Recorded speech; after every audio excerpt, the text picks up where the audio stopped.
সৃষ্টির শুরুতে ঈশ্বর সমস্ত কিছু সৃষ্টি করেছেন, তাই না? কিভাবে তিনি সৃষ্টি করলেন?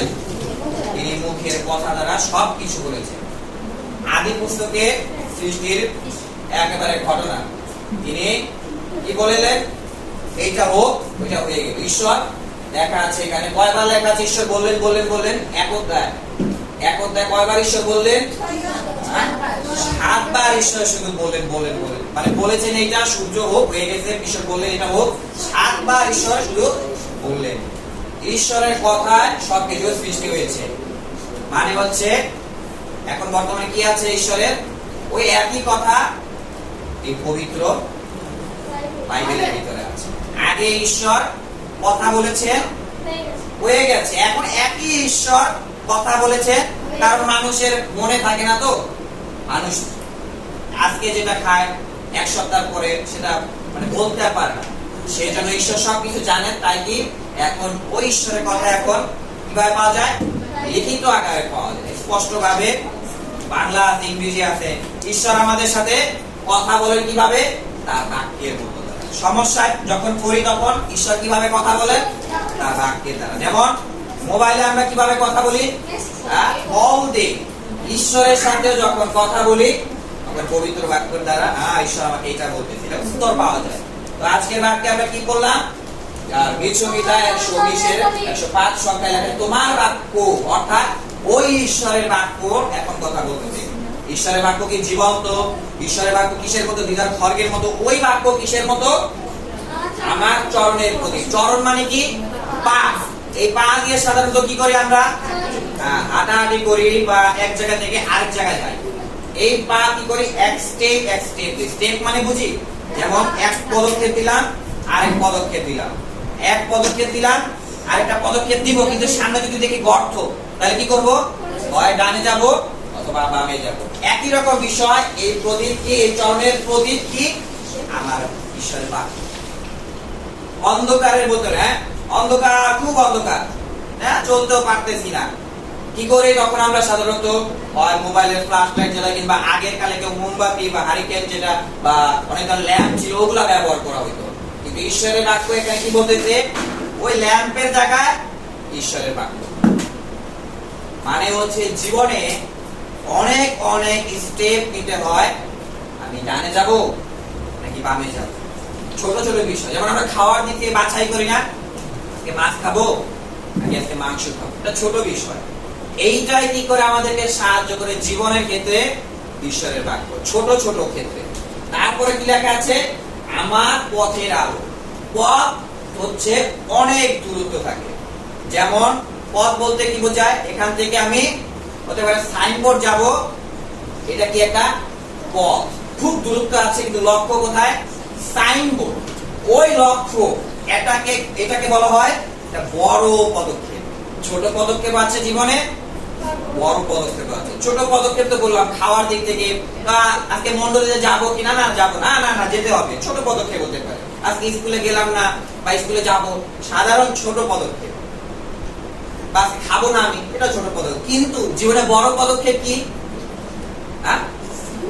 জীবনে বড় পদক্ষেপ কি? আমি স্বর্গে যাব না নরকে যাব? আমি বিয়ে কাকে করব? ওই ছেলেকে করব নাকি আমার পরিবার যাকে দেখতেছে ওকে করব? নাকি সে বিশ্বাসী কিনা আমি এই ধরনের ছেলেকে বিয়ে করব? এইটা হচ্ছে কি জীবনের বড় পদক্ষেপ। মানে হচ্ছে এই পথ। এই পথেও কে আছে? আলো আছে। সেই প্রদীপের কি কথা হচ্ছে? আলো কি? ওই জীবন্ত বাক্য। ছোট পদক্ষেপের ক্ষেত্রে বাক্য, এমনকি বড় বড় পদক্ষেপের ক্ষেত্রেও ঈশ্বরের সেই জীবন্ত বাক্য। আর এই বাক্যে কি? ঈশ্বর কথা বলে। একসাথে বলি, ঈশ্বর কথা বলেন। ঈশ্বর, আমাদের মনে হয় কি ঈশ্বর না বোবা, কথা বলতে পারে না, কিন্তু ঈশ্বর তার বাক্যে হঠাৎ বাক্য পড়তেছি মাঝে মধ্যে এক একটা ওয়ার্ড হতে পারে আমার অন্তরে খুব লেগে যায়। তার মানে ঈশ্বর ওইটা দ্বারাই বুঝাইতেছে কি এইটা দ্বারাই তোমার জীবনের টুইস্ট আছে। টুইস্ট মানে কি? এই ঈশ্বরের বাক্যে কি আছে? টুইস্ট আছে। ঈশ্বর আমার সাথে কথা বলে, ছোট পদক্ষেপ নেওয়ার ক্ষেত্রে কথা বলে। ঈশ্বরের বাক্য যে আমি মারামারি আজকে করবো কি করবো না, চুরি করব কি করব না, একই রকম বিষয়। বড় বড় পদক্ষেপে ঈশ্বর কথা বলি। যিশুকে বিশ্বাস করব কি করব না, স্বর্গে যাব কি যাব না, একে বিয়ে করব কি করব না, এটা হচ্ছে বড় বড় পদক্ষেপ। বা উপাসনায় মোবাইল চাপবো কি চাপবো না, এটাও কি ছোট ছোট পদক্ষেপ হতে পারে। কিন্তু ঈশ্বরের দৃষ্টিতে এটাও বাক্যের থেকে আমি উদ্ধার পাইতে পারি।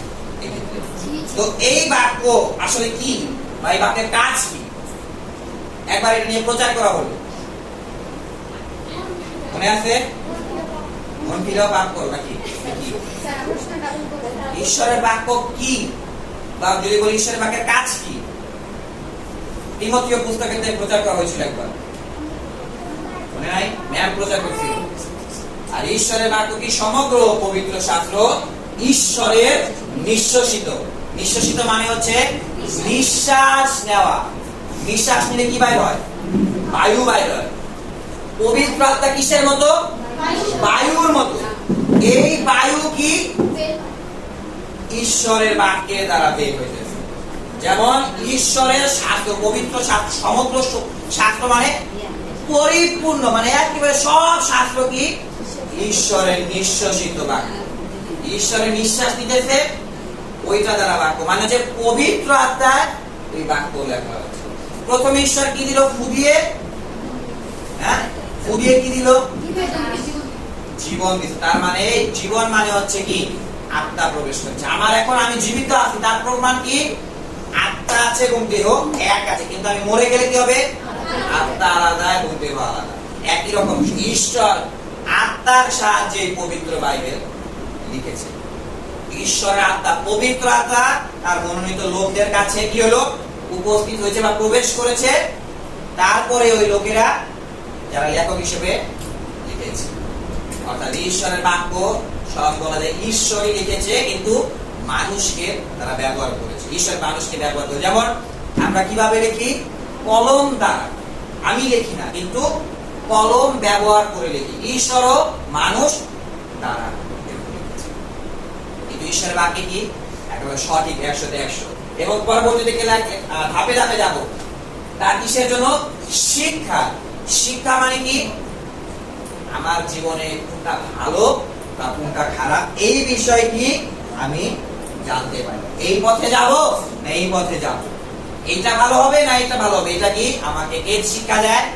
ঈশ্বরের বাক্য আমাকে শিক্ষা দেয়। এবং অনুযোগের, অনুযোগ মানে কি? এই বাক্য আমাকে কি শিখায়? আমার জীবনে ভুল কি কি আছে। অনুযোগ মানে বুঝি, যেমন তুমি আজকে কেন এখানে গেলে, আমরা বাবা মা এসে অনেক সময় বলি না, এইখানে তুমি কেন গেলে, বা এটা কেন করলে, কেন গালি দিলে। ঈশ্বরের বাক্য কি করে? আমাদেরকে পাপ করলে অনুযোগ দেয়। তুমি এই ব্যভিচার কেন করলে, বা তুমি এই চুরি কেন করলে, তুমি এই মূর্তি পূজা কেন করলে। ঈশ্বরের বাক্য কি করে? অনুযোগ দিয়ে থাকে। মানে হচ্ছে এটা ভুল, এইটা ঈশ্বর বলছেন কিভাবে? তার বাক্যের মধ্য দ্বারা। তারপরে বিষয় হচ্ছে কি? সংশোধনের। এই যে আমি ভুল দিয়ে গেলাম, এখন ভালো দিকটা কোনটা? সোজা তুমি যাও। তার মানে পথ হচ্ছে সোজা, কিন্তু আমি গিয়েছিলাম ডানে বা বামে। তখন ঈশ্বরের বাক্য কি করে? এটাকে সংশোধন করে কি? এখন তুমি সোজা যাও। আগে ঈশ্বরের বাক্য জানতাম না, তাই কি প্রতিনিয়ত হতে পারে অবাধ্য হইতাম। ঈশ্বরের বাক্য অবাধ্য হওয়া মানে নরকে যাওয়া। আগে ভালোই ভাবে মূর্তি পূজা করতাম, এখন ঈশ্বরের বাক্য জেনে গেছি, সংশোধন কি? আর করা যাবে। এটা হচ্ছে সংশোধন। আগে হতে পারে মাল ব্যাগের থেকে 20 টাকা চুরি করতাম, আরো বেশি করতে পারে, 100 টাকা নিতাম, কিন্তু এখন কি জানতে পারলাম? না, ঈশ্বর দেখ, ঈশ্বর অদৃশ্য, ঈশ্বর সমস্ত জায়গায় আছে, ঈশ্বর চোখে দেখতেছে। তার মানে আমার আর টাকা নেওয়া যাবে। এখন সংশোধন কি? আর করতে পারে। তারপর লেখা আছে ধার্মিকতার সম্বন্ধে। ধার্মিক বলতে কি? ধার্মিক বলতে সাধারণভাবে বোঝায় যার কোনো পাপ নেই। কার পাপ নেই? ঈশ্বরের পাপ নেই। আর বাক্য বলে সমস্ত মানুষের ইতিহাসে সবার মধ্যে পাপ ছিল, কিন্তু ঈশ্বর যিনি মানুষ হয়ে আসলেন তার মধ্যে পাপ ছিল। এবং ধার্মিকতা বলতে সে হচ্ছে পরিষ্কার, পবিত্র বা আলাদা। অর্থাৎ ধার্মিক তৈরি করে। কাকে তৈরি করে? এই বাক্যের মধ্যে দ্বারা আপনাকে আমাকে ধার্মিক তৈরি করে। কিভাবে তৈরি করে? ঈশ্বরের কি কি ক্যারেক্টার বা কি কি চরিত্র আছে এই বাক্যে ফুটিয়ে তোলে। ঈশ্বরের বাক্য কি বলে? আমি পবিত্র, তোমরাও পবিত্র। ঈশ্বরের বাক্য আমাদের কি করে? পবিত্র করতে করতে করতে একেবারে পরিষ্কার করে ফেলবে। এবং কি লেখা আছে? ধার্মিকতা সম্বন্ধীয় শাসনের জন্য উপকারী। শাসন মানে কি? ঈশ্বরের বাক্য কি করে আমাকে আঘাত, অন্তরে আঘাত করে। যখন আমি যিশুকে বিশ্বাস করে ফেলি তখন পবিত্র আত্মা কাজ শুরু হয়ে যায়। জেনারেটর দেখছি, জেনারেটর একবার যদি স্টার্ট দেয় এটা চলতেই থাকে সবসময়। তার মানে যিশুকে যখন বিশ্বাস করলাম জেনারেটর শুরু। তার মানে অবাধ্য হইলে শাসন আসে। শাসন কি করে? আমার অন্তরে কষ্ট দেয়, আঘাত দেয়। গালি দিলেই, কিন্তু যদি গালি দিলাম আরো 2টা দিলে মানে ভালো হইতো, এইরকম যদি চিন্তা থাকে তার মানে পবিত্র আত্মা কাজ শুরু করে। কিন্তু গালি দিতেছি, পরবর্তীতে কষ্ট হইতেছে আমার অন্তরে, বা মারামারি করছি আমি, কষ্ট হইতেছে না, ওকে যে ক্ষমা চাবো আমি, বা ক্ষমা চাইলে মনে ভালো, যদি এইরকম কাজ হয় অন্তরে, তাহলে বলা যায় তার অন্তরে কি আছে? পবিত্র আত্মার কাজ শুরু হয়ে গেছে। মানে ঈশ্বরের বাক্যের অবাধ্য হইতেছি, কষ্ট পাইতেছি। আর যদি কষ্ট না পাই তাহলে মনে হয় না যে কাজ শুরু হয়েছে। যাই হোক, কেন ঈশ্বরের লোক কি হতে পারে? পরিপক্ক, মানে একবার পারফেক্ট, সমস্ত সৎকর্মের জন্য সুসজ্জিত হয়। মানে ঈশ্বরের দৃষ্টিতে যা ভালো ভালো ভালো সব যেন লোকেরা করতে পারে। কিভাবে করতে পারে? এই ঈশ্বরের বাক্যে। তার মানে বাক্যে কি আছে? বাক্যে জীবন আছে। প্রথম ঈশ্বর কি বলেছিল? এটা হোক, এটা হোক, হয়ে গেল। ঈশ্বর এভাবে কথা বলা, তারপরে কি আস্তে আস্তে লোকের দ্বারা কথা বলতেছে। অব্রাহাম বা নোহ, তারপর কি আসলো যাকব আসলো, তারপরে ঈশাক, এরকম সিরিয়াল বাই সিরিয়াল সবাই এসে। কিন্তু ঈশ্বর কখন বাক্য লিখে দিলেন? ঈশ্বর যখন ইসরায়েলীদেরকে 10 আজ্ঞা দিয়েছে, পাথরের মধ্যে ঈশ্বর কি খোদাই করে ওটা প্রথম লিখিত আকারে মানুষের হাতে এসেছে। আমাদের শুক্রবারে পাঠ করি না এই 10 আজ্ঞা, এটা পাথরের মধ্যে দ্বারা কি আসলো মানুষের কাছে। প্রথমে মসি পেয়েছিল, সেটা কি ভেঙে ফেলল। কারণ কি? ওই মসি যখন ঈশ্বরের আজ্ঞা আনতে গেল, এসে দেখতেছে কি তারা আবার মূর্তি পূজা করতে, তাই মসি ভেঙে ফেললো। আবার ঈশ্বর দ্বিতীয়বার ওই পাথর ওই আজ্ঞা, আবার একই আজ্ঞা ঈশ্বর দিয়েছে, একই আজ্ঞা ঈশ্বর দিয়েছে। কিন্তু ওই আজ্ঞা কোথায় রাখা হইতো? নিয়ম সিন্ধুকের ভিতরে লেখা আছে কি আমি তোমাকে যে ব্যবস্থা করব, অর্থাৎ ওই যে আজ্ঞা পাথর যে 10 আজ্ঞা দেব ওই সিন্ধুকের মধ্যে রাখবো। অর্থাৎ সিন্ধুক মানে হচ্ছে নিয়ম সিন্ধুক। নিয়ম সিন্ধুকের সিন্ধুকের মধ্যে এটা বহন করা যায়। আর আমি সেই স্থানে তোমার সঙ্গে সাক্ষাৎ করব। অর্থাৎ ওই নিয়ম সিন্ধুক মানে কি? ওইখানে ঈশ্বর উপস্থিত। কারণ কি? এবং পাপ আবরণের উপরিভাগ, পাপ আবরণ মানে হচ্ছে 2টা করু আছে, স্বর্গদূতের মতো, ওইখানে ঈশ্বর উপস্থিত থাকে। কিন্তু কখন থাকে? যখন ওই নিয়ম সিন্ধুকের ওই করুবের মাঝখানে কি দেওয়া হয়? রক্ত দেওয়া হয়। কিন্তু প্রতিদিন দেওয়া হয়তো না, বছরে 5 বার, বছরে 1 বার। সত্যি কে দিত? যাজক, সে মহাযাজক। যাজক আছে এবং যাজকের উপরে আরেকজন আছে মহা। যেমন আমাদের এখানে মন্ডলীতে কি আছে? পালক আছে, প্রচারক আছে। প্রচারক পরে আগে পালক, এরকম বিষয়। তো ওই জায়গায় কি দেওয়া হয়তো? রক্ত দেওয়া হইতো। কারণ কি রক্ত দেওয়ার কারণ কি? নিচে কি আছে? ঈশ্বরের আদেশ আছে, ঈশ্বরের কি আছে? নিয়ম আছে। ঈশ্বর যে ইসরায়েলদের সাথে কি করেছিল? চুক্তি করেছিল। চুক্তির কেন্দ্র আছে, কেন্দ্রবিন্দু হচ্ছে কি নিয়ম সিন্ধুক। ওই চুক্তি যখন মানুষ পালন করতে পারে না, মানুষ তখন কি হয়ে যেতেছে? পাপী। আর পাপের জন্য কি দরকার? মাংস দরকার নাকি? পাপের জন্য রক্ত দরকার। কারণ কি? রক্তে কি আছে? প্রাণ আছে, জীবন আছে। যখন ওই রক্ত দেওয়া হইতো তার মানে কি? পাপের মোচন হয়ে গেল। আর ওইখানে কে?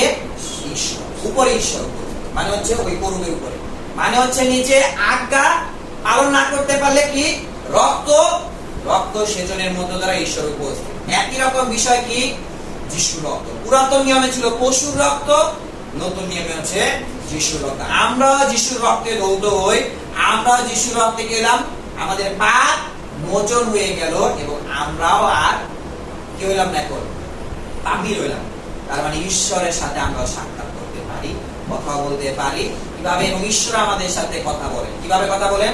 তার বাক্যের মধ্যে লেখা আছে কি ওই উপরিভাগ থেকে নিয়ম সিন্ধুকের উপরে 2 করুবের মধ্য থেকে আমার সঙ্গে আলাপ। আলাপ করে ইসরায়েল সন্তানদের প্রতি আমার সমস্ত আদেশ তোমাকে জানাবো। ঈশ্বর আলাপ করতেছে, মানে কি কথা ঈশ্বর বলতেছে কিভাবে? ওই নিয়ম সিন্ধুকের মধ্যে, ওই করুবের মধ্যে পাপের সমাধান হয়ে গেল। এখন ওইখানে ঈশ্বর উপস্থিত, ঈশ্বর ওইভাবে কথা বলেছে। একই রকম ভাবে ঈশ্বর আমাদের সাথে কথা কিভাবে কথা বলে? তার বাক্যের মধ্যে। নিয়ম সিন্ধুক ছিল ঈশ্বরের উপস্থিতি, এবং ঈশ্বরের উপস্থিতি কিভাবে তারা ইসরায়েলরা পেল? ওই মরুভূমিতে ওই অন্ধকার হলো কিভাবে? দিনের বেলা অন্ধকার হলো কিভাবে? দিনের বেলা তো সূর্য, তাই ইসরায়েলীয়দের লোকদের কাছে যেন ওই সূর্যের আলো না পড়ে, তাই কি করলো? মেঘের স্তম্ভ দিয়ে পথ দেখালো, এই দিকে যাও। রাতের বেলা কি হলো? আগুন বা একেবারে জ্বলন্ত অন্ধকার দেখা যায় না রাতের বেলা, কিন্তু কি দরকার? এখন আলো দরকার। ওই আলোর স্তম্ভ বা অগ্নির স্তম্ভ ঘুরতেছে, ওইখানে কি দেখাইতেছে? রাস্তা, মানে পথ দেখাইতেছে। তার মানে ঈশ্বরের বাক্য কি দেখায়? পথ দেখায়। ঈশ্বরের বাক্য মরুভূমিতেও কি করতেছে?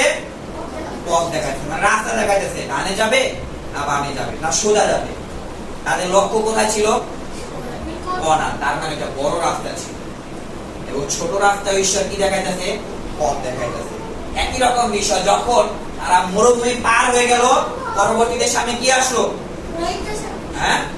জর্দান নদী আসলো। এবং ওই নিয়ম সিন্ধু কি কি আছে? ঈশ্বরের 10 আজ্ঞা আছে, মসির লাঠি আছে। মসির লাঠি হচ্ছে কি সাধারণ একটা টেস্টিমনি, মানে আত্মসাক্ষ্য। মসির লাঠি ব্যবহার করে অনেক আশ্চর্য কাজ ঘটনা ঘটেছে, তাই ওইখানে রাখা হয়েছে। এবং কি ওই মান্না রাখা হয়েছে কি? এটা একটা টেস্টিমনি, মানে ঈশ্বর খাবার দিতে পারে সব সময়, যে কোনো সময়। ওইটা একটা আত্মসাক্ষ্য স্বরূপ রাখা হয়েছে, চিহ্ন। কিন্তু মূল বিষয় কি? ঈশ্বরের 10 আজ্ঞা, ঈশ্বরের আদেশ এখানে ছিল। ওগুলা ছিল একটা বোনাস, কিন্তু মূল বিষয় ছিল কি? ঈশ্বরের আজ্ঞা। এবং ওই জর্দান নদীর অবস্থা কেমন ছিল ওই সময় যখন তারা গেল? তখন এমন সময় ছিল যে পানি একেবারে গলা পর্যন্ত, মানে বুঝি, মানে ওই পানি আর মানে ফাঁকা হওয়ার কথা না। ওই পুকুর বা নদী যেটা বলা হয়, ওই নদী ফাঁকা হওয়ার কথা না। কিন্তু ঈশ্বরের লোকেরা কি করলো? ওই নিয়ম সিন্ধুক যাজকেরা বা পুরোহিতরা বহন করে যখন জর্দনে এক পা দিল, এক স্টেপ দিল, তখন কি হলো? পানি একেবারে ভাগ হয়ে গেছে। কিন্তু তখন ওই সময় কি ছিল? পানির স্রোত ছিল 100-100। যেমন পদ্মা নদীতে গেছি, পদ্মা নদীতে যদি বর্ষাকালে যাই, ওইখানে যদি একবার ডুবে যায়, তাহলে যতই সাঁতার পারি না কেন কোনো সম্ভাবনা নাই, ঢেউ খুব স্পিডেও। যাই হোক, ওরকম একেবারে পানি পরিপূর্ণ থইতেছিল। কিন্তু কিভাবে হলো? দেখা যাচ্ছে তখন উপর থেকে আগত সমস্ত জল দাঁড়িয়ে রইল, মানে ভাগ হয়ে গেছে। এবং যে জল নেমে যাচ্ছিল তা সম্পূর্ণ পৃথক হলো, অর্থাৎ মানে আলাদা হয়ে গেছে। আর যে পর্যন্ত সমস্ত লোক নিঃশেষে জর্দন নদী পার না হলো, সেই পর্যন্ত সদাপ্রভুর নিয়ম সিন্ধু বহনকারী পুরোহিতেরা জর্দন নদীর মধ্যে শুকনো ভূমিতে দাঁড়িয়ে থাকলো। অর্থাৎ মসির মধ্য দ্বারা কতজন লোক বের হইলো? ইসরায়েল দেশ থেকে, মিশর দেশ থেকে 20 লক্ষ লোক বের হয়েছে। এবং তাদের সামনে কে ছিল? ওই যে নিয়ম সিন্ধুক ছিল। নিয়ম সিন্ধুক জর্দন নদীতে রাখা হলো, পানি ভাগ হয়েছে। 20 লক্ষ মানুষ কি একজন একজন করে পার হইতেছে কোথা দিয়ে? ওই শুকনো জমিতে। জর্দন নদীর অবস্থা এদিকে দেখা যাচ্ছে মানে পানি সিটাপটা গুলো আসতেছে, কিন্তু তারা কোথা দিয়ে যেতেছে? তাদের পা শুকনো ভূমি দিয়ে যাচ্ছে। কারণ কি? এখানে কে উপস্থিত? ঈশ্বরের বাক্য এখানে উপস্থিত। এবং তাদের লক্ষ্য কোথায় ছিল? কনান দেশ। আমি কোথায় যাব? স্বর্গরাজ্যে যাব। কনান হচ্ছে কি? স্বর্গরাজ্যের একটা প্রতীক। আমি ওই কনানে যাব, মানে আমি স্বর্গরাজ্যে যাব, কারণ এখানে ঈশ্বর। জর্দান কি হয়ে গেল? জর্দান নদী ভাগ হয়ে গেল। কেন? কারণ ওইখানে নিয়ম সিন্ধুক বহন করে কে দাঁড়িয়ে আছে? ওই লোকেরা, যাজক বর্গ। ঈশ্বর সেখানে উপস্থিত। এবং সমস্ত ইসরায়েল, অর্থাৎ ওই 20 লক্ষ ইসরায়েলের লোকেরা পার হয়ে গেল শুকনো ভূমিতে। মনে হয় 1 ঘন্টা বা বেশি লেগেছে পার হইতে, কারণ অনেক লোক পশু পাখিও ছিল সাথে। এবং শুকনো ভূমি দিয়ে পার হয়ে গেল। সাথে ছিল ঈশ্বরের বাক্য এবং 10 আজ্ঞা, অর্থাৎ ঈশ্বর সেখানে। এবং নিয়ম সিন্ধু কি? বাক্য।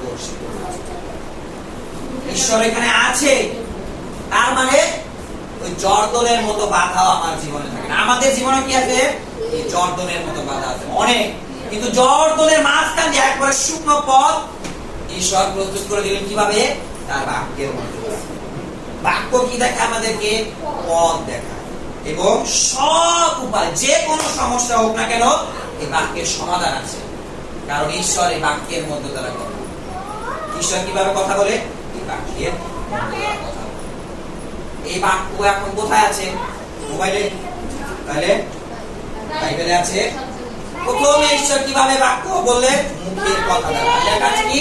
আদিতে বাক্য ছিলেন এবং বাক্য ঈশ্বরের সঙ্গে ছিল, এবং বাক্য নিজেই ঈশ্বর ছিলেন। মানে কি? ঈশ্বরই মানে বাক্য, আবার বাক্য মানে ঈশ্বর। প্রথমে কি ছিল? বাক্য ছিল, এবং পরবর্তীতে বাক্য ঈশ্বরের সাথে ছিল, এবং বাক্য ঈশ্বর ছিল। তার মানে আমাদের ঈশ্বর বাক্যের দ্বারা কথা, এবং সেই বাক্য কি হলো? যেমন এই যে 10 আটলা আছে, তাই হলো এই বাক্যে একেবারে সব এখানে লেখা আছে। এবং পরবর্তীতে কি লেখা আছে? আর সেই বাক্য মানব দেহে মূর্তিমান হলেন। তার নাম কি?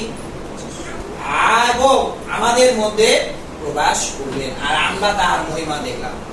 অর্থাৎ প্রথমে বাক্য ছিল, বাক্য কি হলো? ঈশ্বরের সাথে ছিল, বাক্য ঈশ্বর, এবং সেই ঈশ্বর মানুষ হয়ে পৃথিবীতে আসলেন। বাক্য মানব দেহে কিভাবে পরিপূর্ণভাবে বা মূর্তিমান হয়ে আসলেন। তার নাম কি? প্রভু যিশু। তার নামের অর্থ কি? যিশু নামের অর্থ ইম্মানুয়েল। ইম্মানুয়েল মানে কি? ঈশ্বর আমার সাথে। ঈশ্বর আমার সাথে মানে হচ্ছে ঈশ্বরের বাক্য আমার সাথে। এখন আমি যদি সবসময় বাইবেল নিয়ে ঘুরি, কাজ হবে? হ্যাঁ, বাইবেল নিয়ে ঘুরলাম, এখন গেলাম গেছে চুরি করতে, ঈশ্বর বাঁচা বাঁচা বাঁচা, কাজ হবে? বা ওই যে অনেক সময় আমরা মাঝে মধ্যে মারামারি করতে যাই, আমাকে শক্তি দাও, বাক্য নিয়ে গেলাম, কাজ হবে? কেন কাজ হবে না? কারণ এই বাক্য বহন করতেছি কোথায়? আমি হাতে, কিন্তু বাক্য কোথায় বহন করার কথা? অন্তরে বাক্য গ্রহণ করার কথা। কারণ কি? ঈশ্বর এখন অন্তরে কথা বলে, আর সেই বাক্যকে প্রভু যিশুর মধ্য দ্বারা প্রকাশিত হবে। এই সমস্ত বাক্য কি? যিশুতে আছে। কারণ কি? যিশু পুত্র ঈশ্বর, তিনি এসে কি করেন? সমস্ত বাক্য তিনি পালন করেছেন। এক একটা যা আছে সব তার মধ্যে দ্বারা পরিপূর্ণ হয়ে গেছে। এখন এই বাক্য কি আমার হৃদয়ে আমি বহন করতেছি কিনা? যদি কাঁধে বহন করি ওই নিয়ম সিন্ধুকের মতো, এই জায়গায় রয়ে গেল। কিন্তু ঈশ্বরের বাক্য কোথায় রাখা দরকার? আমার অন্তরে আছে কিনা? ঈশ্বর পথ দেখা, ঈশ্বর দর্শনের সমস্যা জীবনে আমাদের সমস্যা ফাঁকা করে দেয়, রাস্তা বের হয়ে যায় যখন আমার হৃদয় কি থাকে? বাক্য থাকে। বাক্য অন্তরে আছে। বাক্য যদি অন্তরে না থাকে তার মানে পবিত্র আত্মাও কাজ করতে পারে। বাক্য কি করে? আমাদেরকে জীবন দেয়। বাক্য কি করে? লক্ষ্য পর্যন্ত নিয়ে যায়। বাক্য আমাদেরকে স্মরণ করিয়ে দেয়। কি স্মরণ করিয়ে দেয়? ডানে যাব নাকি বামে যাব, একে বিয়ে করব নাকি একে বিয়ে করব, স্কুলে ভর্তি হব নাকি এই স্কুলে ভর্তি হব, এই মালিকের কাজ করতে গিয়ে চুরি করব না এই মালিকের সাথে সঠিকভাবে ব্যবহার করব। কারণ কি? ঈশ্বর আমাকে কাজ দিয়েছে, আর ঈশ্বর সমস্ত কিছু কি করতে পারে? নিয়ন্ত্রণ করতে পারে। এই বাক্য আমাদেরকে কি করে? স্মরণ করিয়ে দেয় যেন আমরা পাপ না করি। কিভাবে?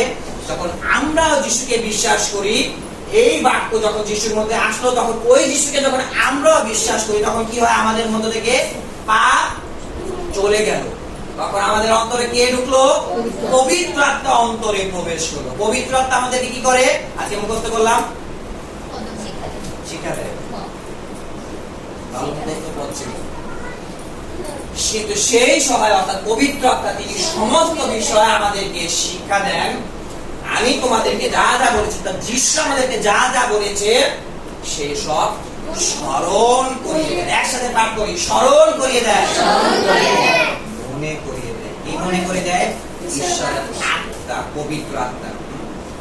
মারামারি করতে গেলাম, হাত উঠালাম, তখনই কার কথা মনে পড়লো? ঈশ্বরের কথা, জীবন্ত ঈশ্বরের বাক্যের কথা কি মনে পড়লো? একটা হাত উঠালাম, এখন এই হাতের যদি যদি নরকে চলে যায় তাহলে তো খবর আছে, তাহলে কি করতে হবে? হাত কেটে ফেলো। না না, হাত উঠানো যাবে না। তার মানে ঈশ্বরের বাক্য আমাকে তখন স্মরণ করে। মূর্তির কাছে এতটুকু নত হইলাম, আরেকটা দিকে নত হয়ে যাবে, তখন কি মনে পড়লো? না না না, নত হওয়া যাবে, আবার দাঁড়াইলাম, মাথা ব্যথা আবার টান টান করে। একই রকম ভাবে ঈশ্বরের বাক্য আমাদেরকে সমস্ত সময় স্মরণ করি। বাবা মার বাধ্য হচ্ছে কিনা, যদি গালি দেয়, মা একটা বললো, আমি একটা বললাম, তখন কে স্মরণ করে দেয়? পবিত্র বাক্য স্মরণ করে দেয়। কি কি স্মরণ করে দেয়? আরেকটা দাও তাহলে, এটা স্মরণ করে দেয়। কি স্মরণ করে দেয়? পিতা মাতাকে স্মরণ রাখা। আমার জীবনে একটা ঘটনা আছে, সেটা হচ্ছে 2018 সালে আমাদের এলাকাতে ঢাকাতে, তো একটা আমার ভাই, সে একটা গ্যাঞ্জামের মতো যুক্ত হয়েছে। আমি ওই গ্যাঞ্জামে গিয়ে শুধু শুধু মানে নেতার মতো সাজতে গেলাম। যাই হোক, তখন অন্য এলাকায় গেলাম, অন্য এলাকায় গিয়ে তারা আমাদের কি করলো? বাটে পাইলো। বাটে মানে বুঝি, আমাদেরকে পুরা ঘেরাও করে ফেললো। এখন ওই জায়গায় আমাদের বড় বড় আত্মীয় স্বজনরা আছে, মানে গার্জিয়ানরা আছে, কিন্তু এখানে যদি মারামারি করি তাহলে কি হবে? ওই গার্জিয়ানদের সমস্যা হবে। আমাকে কিছু করতে পারবে না, কিন্তু হইতে পারে মার খাইতে হবে আমার আত্মীয় স্বজন বা যারা মুরব্বী টাইপের আছে তারা। কারণ এখানে একটা অনুষ্ঠান হচ্ছে, উপাসনার মতো, উপাসনার বাইরে এই গঞ্জাম হচ্ছে। তখন কি হইলো? একজন আমাকে মারলো। মারার পরে এখন আমি যদি হাত তুলি, আমি ওইখান থেকে 100-তে 100 মানে জিততে পারবো মারামারি করে, কিন্তু আমার চিন্তা কোথায়? আমার পিছনে আমার আত্মীয়রা আছে, তাদেরকে সমস্যা করবে। এবং আমার আত্মীয়রা এসে কি করলো? আমাকে সরিয়ে নিয়ে গেল। কারণ কি জানে?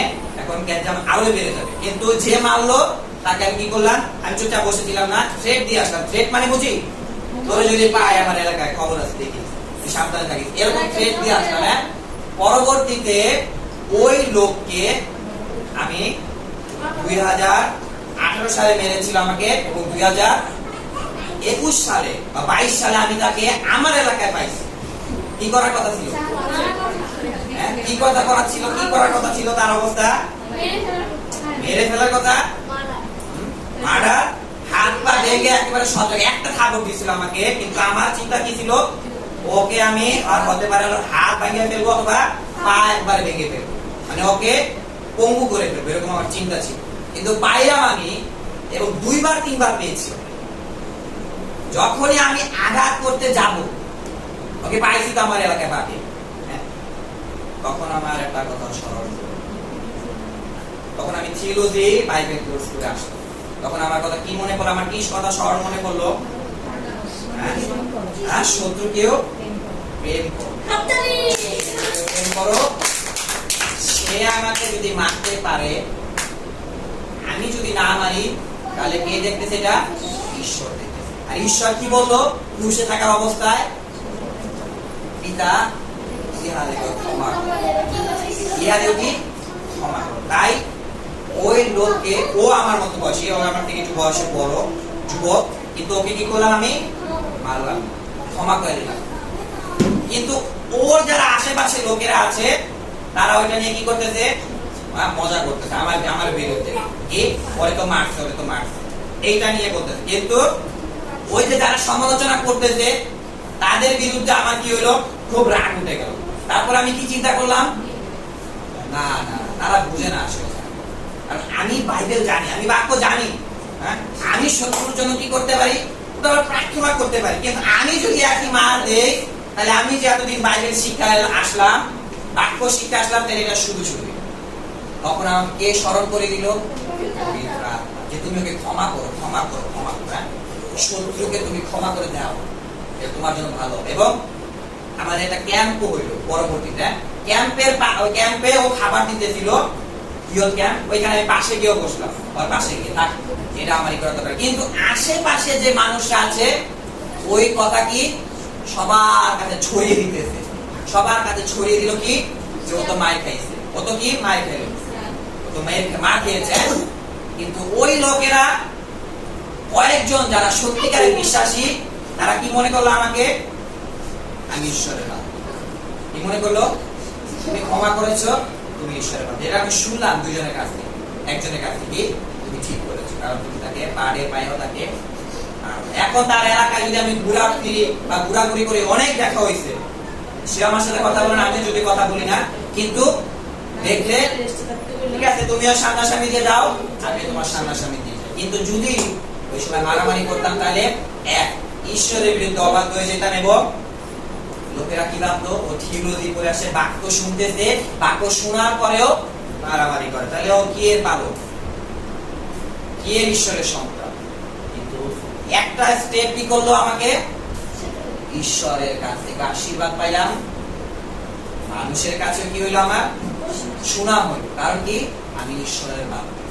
এটা কে দেখতে পেল, মানুষ হবে। আর যারা ওই সমালোচনা করছে আমার কিচ্ছু হয় না, 2 টাকা লস হয়, ওদের সমালোচনা করুক, আমি দেখি আর ওদের জীবন কি বললা যেতেছে।